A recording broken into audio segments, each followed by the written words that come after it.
আসসালামু আলাইকুম ওরহমতুল্লাহ। ২০০১ সালের ১১ই সেপ্টেম্বর ওয়ার্ল্ড ট্রেড সেন্টার তখন আগুনে জ্বলছে। নিউ ইয়র্কের আকাশে ভেসে বেড়াচ্ছে ধোঁয়া আর চিৎকার। টুইন টাওয়ারে পরপর দুটি বিমানের ধাক্কা, আর তাতে মুহূর্তেই হারিয়ে গিয়েছিল শত শত প্রাণ। অন্যদিকে লন্ডনের সানডে এক্সপ্রেসের সাংবাদিক ইভন রিডলি খবরটা পেয়েই বেরিয়ে গেলেন যুদ্ধের তথ্য সংগ্রহ করতে। অতঃপর ফিরে এলেন নতুন এক বিশ্বাস নিয়ে। তালেবানের হাতে বন্দী হয়ে ইভন রিডলি আবিষ্কার করলেন এমন এক মানবতা যা বদলে দিল তার পুরো জীবন। আজ বলবো সেই অবিশ্বাস্য সত্য ঘটনা, বন্দী থেকে মুসলিম। ২০০১ সালের ১১ই সেপ্টেম্বর টেলিভিশনের পর্দায় দেখা গেল এক ভয়ঙ্কর দৃশ্য। দুটি বিমান পরপর ঢুকে গেল সোজা টুইন টাওয়ারের বুকের ভেতর। মুহূর্তেই ভেঙে পড়ল আকাশ ছোঁয়া ভবন দুটি, পড়ে ছাই হয়ে গেল হাজারো প্রাণ, যা ছিল আমেরিকার অহংকার। আমি তখন লন্ডনের সানডে এক্সপ্রেসের রিপোর্টার। চিন্তা করলাম এখনই নিউ ইয়র্ক যেতে হবে নিউজ কালেক্ট করতে, কিন্তু অফিস থেকে নির্দেশ এলো আফগানিস্তান যেতে হবে।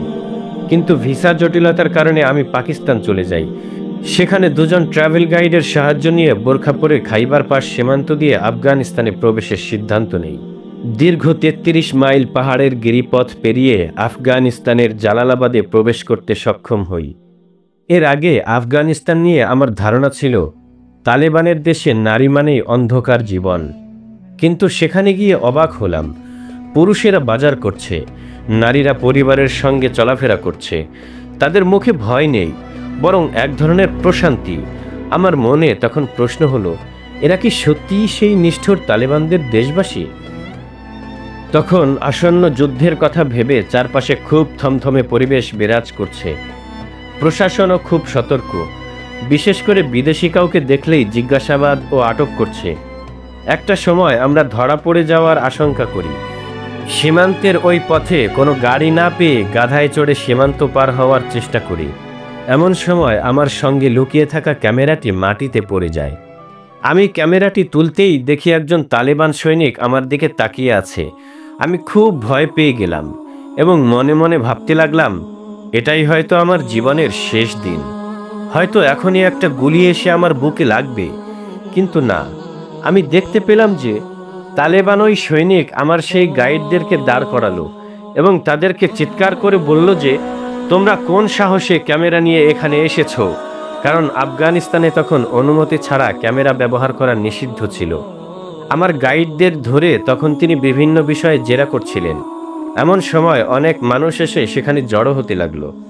আমি তখন সেখান থেকে পালানোর চেষ্টা করছিলাম, কিন্তু পরে মনে করলাম যে আমার গাইডদেরকে এই অবস্থায় রেখে আমার চলে যাওয়া বোধহয় ঠিক হবে না। তাই তাদের বাঁচানোর জন্য আমি আমার বোরখার মুখ খুলে সামনে এগিয়ে গেলাম। কিন্তু তাতে ঘটনা অন্যদিকে মোড় নিল। আমি একজন পশ্চিমা নারী বলে তারা আমাকে আটক করলো এবং আমাকে একটি জায়গায় দাঁড় করিয়ে রাখলো। তারপর আরও অনেকগুলো তালেবান সৈনিক চারদিক থেকে জড়ো হলো। আমি মনে করছিলাম তারা হয়তো আমাকে মেরেই ফেলবে। এমতাবস্থায় আমার ছোট্ট মেয়েটার কথা খুব মনে পড়ছিল। কিন্তু পরে দেখি একজন মহিলা সৈনিক আমাকে সার্চ করছে এবং আমার কাছে কোনো অস্ত্র না পেয়ে তিনি বললেন, লা হাওলা ওয়ালা কুওয়াতা ইল্লা বিল্লাহ। তখন অন্যান্য সৈন্যরা লজ্জিত হয়ে চলে গেল। সত্য কথা বলতে আফগান সৈন্যরা অন্তত পশ্চিমাদের চেয়ে অনেক বেশি শালীন আর ভদ্র ছিল। তারপর তারা আমাকে জালালাবাদ গোয়েন্দা সদর দপ্তরে পাঠিয়ে দিল। জালালাবাদ পৌঁছার পর আমি গোয়েন্দা বিভাগীয় প্রধানের মুখোমুখি হলাম। সেখানে তিনি আমাকে বিভিন্ন জিজ্ঞাসাবাদ করলেন এবং তাদের ন্যাশনাল সিকিউরিটি জনিত সমস্ত কাজ সম্পাদন করে যখন খাবারের সময় হলো, তখন তারা আমাকে খাবারের টেবিলে আমন্ত্রণ জানালো। কিন্তু আমি দৃঢ়স্বরে বললাম, আমাকে আগে পরিচিতদের কাছে টেলিফোন করতে দিতে হবে। তখন গোয়েন্দা প্রধান মাথা নাড়লেন আর বললেন, দুঃখিত, এই মুহূর্তে সেটি সম্ভব নয়। এদিকে আমিও অনড়। যতক্ষণ না আমাকে ফোন করতে দেয়া হবে ততক্ষণ আমি কোনো খাবার স্পর্শ করব না। আসলে পৃথিবীর সকল নিকৃষ্ট, নিষ্ঠুর, বর্বর শাসক গোষ্ঠীর কাছে একজন মহিলার এমন আবেদন বিশেষ কোনো গুরুত্ব পাবার কথা নয়। আমি খাচ্ছি কি খাচ্ছি না তা নিয়ে তাদের কোনো মাথা ব্যথা থাকার কথা নয়। কিন্তু অবাক করা বিষয় হলো, আমি খাবো না জেনে তালেবান গোয়েন্দা প্রধান খুব হতাশ হলেন। আমি আমার সিদ্ধান্ত থেকে একটুও নড়িনি। প্রতিদিন 3 বেলা তারা আমার জন্য খাবার নিয়ে আসতো, সামনে পাটি বিছিয়ে দিত। তাতে থাকতো রুটি, ভাত ও অন্যান্য খাবার, সাথে এক জগ পানিও থাকতো। ভাঙা ভাঙা ইংরেজিতে তাদের কণ্ঠে অনুনয় ঝরে পড়ত, বোন, এমন করে থাকবেন না। আপনি আমাদের বোন, আমাদের অতিথি। আপনি না খেয়ে থাকলে আমরা কষ্ট পাব। আমার মনে হতো পৃথিবী খ্যাত নিষ্ঠুর গোষ্ঠীর এ কেমন আচরণ। তারা কি আমার কথা বুঝতে পারছে না, নাকি এসবই আমার মনটাকে নরম করার জন্য তাদের অভিনয় মাত্র? সত্যি কথা বলতে আমি ধারণা করেছিলাম যে আমার সাথে হয়তো আবু গারিব ও গোয়ান্তানামো বে কারাগারের বন্দীদের মতোই চরম নিষ্ঠুর আচরণ করা হবে।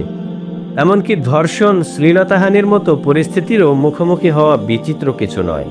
এখন ভাবি, মহান আল্লাহ তাআলাকে অসংখ্য ধন্যবাদ যে আমি পৃথিবীর নিষ্ঠুরতম গোষ্ঠী তথা তালেবানের হাতে পড়েছিলাম, সুসভ্য আমেরিকানদের হাতে নয়।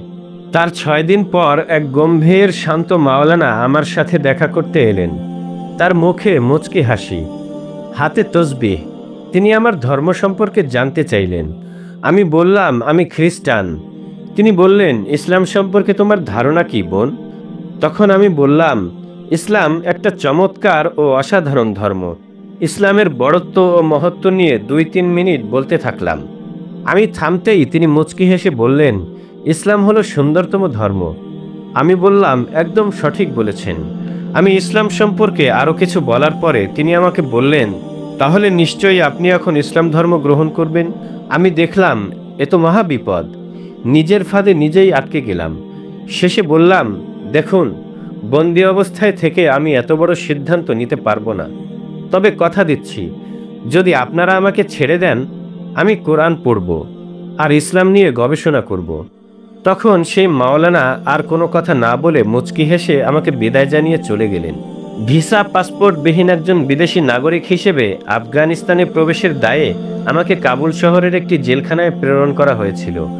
জেলখানায় আমি আরও 5-6 জন বিদেশি মহিলাদের দেখতে পেলাম। তারা আমেরিকান, অস্ট্রেলিয়ান ও জার্মানি নাগরিক ছিল। মুসলমানদের মাঝে খ্রিস্ট ধর্মের প্রচার ও ধর্মান্তকরণের অপরাধে তাদেরকে আটক করা হয়েছে।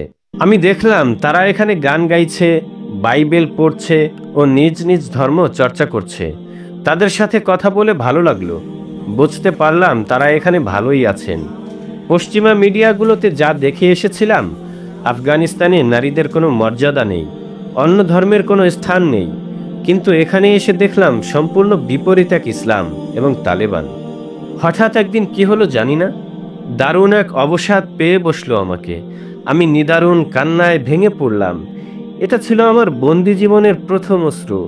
মনে হলো আমার ভেতরের এতদিনকার সব প্রতিরোধ তালেবানরা সফলতার সাথে ভেঙে চুরমার করে দিয়েছে। তার কিছুদিন পরে আমেরিকা ও ব্রিটেন মিলে আফগানিস্তানে হামলা শুরু করলো এবং পুরোদমে যুদ্ধ শুরু হয়ে গেল। আমি খুব ভয় পেয়ে গেলাম।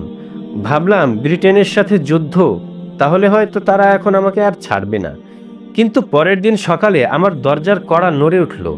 আমাকে বলা হলো, আপনি জলদি আসুন, আপনার জন্য নিচে গাড়ি অপেক্ষা করছে, আপনাকে পাকিস্তান পৌঁছে দেয়া হবে। বিশ্বাস করেন, আমি এক বিন্দুও বিশ্বাস করতে পারছিলাম না। নিচে নেমে দেখি সত্যিই গাড়ি। তখন আমি গাড়িতে চড়ে বসলাম। জালালাবাদ হয়ে আমাদের গাড়ি এসে পৌঁছালো পাকিস্তান সীমান্তে। নো ম্যানস ল্যান্ডে পৌঁছাতেই সাংবাদিকরা ভিড় করতে লাগলো। তালেবান আপনার সঙ্গে কেমন ব্যবহার করেছে? আমার সংক্ষিপ্ত উত্তর, অত্যন্ত সম্মানজনক ও মর্যাদাপূর্ণ। এই উত্তর শুনে পশ্চিমা মিডিয়া হতাশ। তারা হয়তো আমার কাছ থেকে শুনতে চেয়েছিল, আমার সাথে অত্যন্ত খারাপ ব্যবহার করা হয়েছে, আমাকে ধর্ষণ করা হয়েছে, কিংবা আমাকে অত্যন্ত বর্বরচিতভাবে পেটানো হয়েছে। আফসোস, কিছুই হয়নি। সত্যি কথাটাই আমাকে বলতে হয়েছে। দুঃখজনক হলেও সত্যি, কিছু মানুষের জন্য এই সত্যটা হজম করা কঠিন ছিল। লন্ডনে ফেরার কিছুদিন পর পাকিস্তানি গাইড আমাকে জানায়, জালালাবাদের যে ছোট গ্রামটিতে তিনি ছিলেন সেটি আমেরিকান বোমায় পুরোপুরি ধ্বংস হয়ে গেছে। আমার হৃদয়ে হাহাকার করে উঠল। আমি সান্ত্বনার ভঙ্গিতে বললাম, দেখো পাশা, যুদ্ধ যখন চলে তখন এরকম অনেক ঘটনাই ঘটে যা ঠেকানো যায় না। এটা একটা দুর্ঘটনা মাত্র। পাশা উত্তর দিল, ম্যাডাম, টানা 3 দিন ধরে যখন একটা গ্রামের উপর নির্বিচারে বোমা ফেলা হয়, তখন আপনি তাকে দুর্ঘটনা বলেন কি করে? আমার কাছে এর কোনো জবাব ছিল না। আমি বুঝতে পারছিলাম ইচ্ছে করেই বেসামরিক লোকদের টার্গেট করে নির্বিচারে বোমা ফেলেছে আমেরিকা, যাতে 1 ইঞ্চি পরিমাণ জায়গাও সে বোমার বাইরে না থাকে। অবশ্য এর কিছু দায় তালেবানেরও ছিল। যুদ্ধ শুরু হওয়ার পরপরই তালেবানরা সকল পশ্চিমা সাংবাদিকদের দেশ থেকে বের করে দিয়েছিল। সাংবাদিকরা যে দেশেরই হন না কেন, তাদেরকে তাদের মতো করেই তথ্য সংগ্রহ করতে হয়। পশ্চিমা সাংবাদিকরা না থাকাতে গোটা বিশ্ব বুঝতেই পারেনি যে নির্বিচারে বোমা মেরে ইঙ্গো মার্কিন জোট কী পরিমাণ হত্যাযজ্ঞ চালিয়েছিল সেখানে। এই ঘটনা আমাকে দারুণভাবে প্রভাবিত করেছিল। তখন আমি যুদ্ধবিরোধী আন্দোলনে সক্রিয় হয়ে উঠলাম। একই সময়ে তালেবানকে দেয়া আমার প্রতিশ্রুতির কথা মনে পড়ে গেল। তারা তাদের কথা রেখেছে, আমাকে নিরাপদে মুক্তি দিয়েছে। এবার আমার প্রতিশ্রুতি রক্ষা করার পালা। আমি কোরআন পড়া শুরু করলাম। কিছু মুসলিম আমার এই কোরআন পড়ার কথা জানতে পারল। তাদেরই একজন আমাকে একটা বই দিলেন, আব্দুল্লাহ ইউসুফ আলীর ইংরেজি অনুবাদ। এই অনুবাদের শেষের দিকে ইন্ডেক্স দেয়া ছিল। এই যেমন নারী বিষয়ে কোরআনে কোথায় কি বলা হয়েছে, আল্লাহ সম্পর্কে কি আছে, নবী, ফেরেশতা ও পরকাল সম্পর্কে কোরআনের ভাষ্য কি, ইত্যাদি। আমি ভাবলাম, যাক, ভালোই হলো, খুব সহজেই নির্দিষ্ট বিষয় সম্পর্কে জানতে পারবো। আমি প্রথমে ভাবলাম নারী সম্পর্কিত আয়াতগুলো পড়া যাক, দেখা যাক কোরআন নারীদের সম্পর্কে কি বলে, বিশেষ করে কোরআন কিভাবে নারীদেরকে পুরুষদের অধীনস্থ করে রাখে, অবদমিত করে রাখার কথা বলে। আমি নারী সম্পর্কিত আয়াতগুলো পড়া শুরু করলাম। পাশাপাশি এ সম্পর্কে আরও ভালো করে বোঝার জন্য ইসলামিক বইপত্রও হাতের কাছে রাখলাম। অবিশ্বাস্য, কোরআন কোনো রকম দ্বিধা ছাড়াই পরিষ্কার ভাষায় ঘোষণা করছে আল্লাহর কাছে আধ্যাত্মিকতার ক্ষেত্রে, শিক্ষার ক্ষেত্রে নারী পুরুষ একই মর্যাদার এবং একই কাতারের। প্রথম ইসলাম গ্রহণকারী ছিলেন একজন নারী, হযরত খাদিজা রাদিয়াল্লাহু তাআলা আনহা। ইসলামের পথে প্রথম শহীদ হয়েছিলেন একজন নারী, হযরত সুমাইয়া রাদিয়াল্লাহু তাআলা আনহা। ইসলামের প্রথম দিন থেকেই নারীরা অত্যন্ত গুরুত্বপূর্ণ ভূমিকা পালন করে এসেছিলেন। এমনকি পুরুষদের পাশাপাশি তারা যুদ্ধও করেছিলেন। আমি বুঝতে পারছিলাম না, ইসলামের নারীরা নির্যাতিত, নিষ্পেষিত এই ধারণা আমরা কোথায় পেলাম? কে আমাদের মনে এই বিষ ঢুকিয়ে দিয়েছে? আমি তো কোথাও এমন কিছু খুঁজে পেলাম না। শিক্ষা, সম্পত্তি, তালাক, সব ক্ষেত্রেই নারীর অংশ আছে, আছে অধিকার। আজ আমরা নারী অধিকারের কথা বলি, দৃশ্যত মনে হয় আধুনিক নারীদের আইন কানুনগুলো যেন ইসলামিক আইনের দ্বারাই অনুপ্রাণিত। আমি ইসলামকে নতুন দৃষ্টিতে দেখা শুরু করলাম। বিশেষ করে মুসলিম নারীদের নিয়ে আমার ধারণা সম্পূর্ণ বদলে যায়। আমার মনে আছে কানাডার এক বোন আমাকে বলেছিলেন, even my head might be convert but mind is not. Even আমার মাথা ঢাকা থাকতে পারে, কিন্তু আমার মন মনন চিন্তা চেতনা অবরুদ্ধ নয়, স্বাধীন। আমি তার কথায় এক বিশাল শিক্ষা পেয়েছিলাম। মুসলমানদের আরেকটা বিষয় খুবই চমৎকার, সেটা হলো তাদের রয়েছে চমৎকার সামাজিক বন্ধন। যা হোক, তখনও আমি কালিমায়ে শাহাদা উচ্চারণ করিনি, ইসলাম নিয়ে গভীর পড়াশোনা করছিলাম। যদিও বাজারে জোর গুঞ্জন ছিল আমি বোধহয় ইসলাম কবুল করেছি। একদিন আমার কাছে একটা ফোন এলো, সিস্টার ইভন, আপনাকে ইসলামে স্বাগতম। তিনি ছিলেন প্রিন্সটাউনের চরম মতাদর্শী ইমাম আবু হামজা আল মাসরি। আমি উত্তর দিলাম, আপনাকে ধন্যবাদ হজরত, তবে আপনার ধারণাটি সঠিক নয়। আমি এখনও শাহাদা উচ্চারণ করিনি। আশা করি ইনশাআল্লাহ স্বল্প সময়ের মধ্যে আমি আমার সিদ্ধান্ত নিতে পারবো। তিনি বললেন, সমস্যা নেই বোন, আপনি আপনার মতো করে সময় নিন, ভালো করে অধ্যয়ন করুন, ইসলামকে জানুন, বুঝুন। ইসলাম গ্রহণের সিদ্ধান্ত হবে আপনার জীবনের সবচেয়ে কঠিন সিদ্ধান্ত। আমরা আপনার জন্য দোয়া করি যাতে আল্লাহ তাআলা আপনাকে সঠিক সিদ্ধান্ত নিতে সাহায্য করেন এবং আপনাকে হিদায়া দেন। আমি উত্তরে বললাম, আপনাকে অনেক ধন্যবাদ। আমি মাঝে মাঝে আমার অগ্রগতি সম্পর্কে আপনাকে জানাবো। আমি ফোনটা রেখে দিচ্ছিলাম। তিনি বললেন, 1 মিনিট, শুধু একটা বিষয় আপনাকে বলতে চাই। আপনি যদি আগামীকাল বাইরে বের হন আর মুসলিম হওয়ার আগে কোনো বাসের নিচে চাপা পড়ে মারা যান, তার কণ্ঠ এবার মেঘের মতো গর্জে উঠল, তাহলে আপনার জায়গা হবে সোজা জাহান্নামে। আমি হযরতকে ধন্যবাদ দিয়ে ফোনটা রেখে দিলাম। ভেতরে ভেতরে আমার খুব নার্ভাস লাগছিল। আমি জলদি কালিমায়ে শাহাদা পড়ার জন্য উদ্গ্রীব হয়েছিলাম।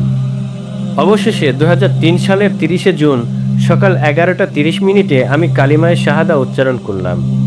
আশহাদু আল্লা ইলাহা ইল্লাল্লাহ ওয়া আশহাদু আন্না মুহাম্মাদার রাসূলুল্লাহ। আলহামদুলিল্লাহ সুম্মা আলহামদুলিল্লাহ।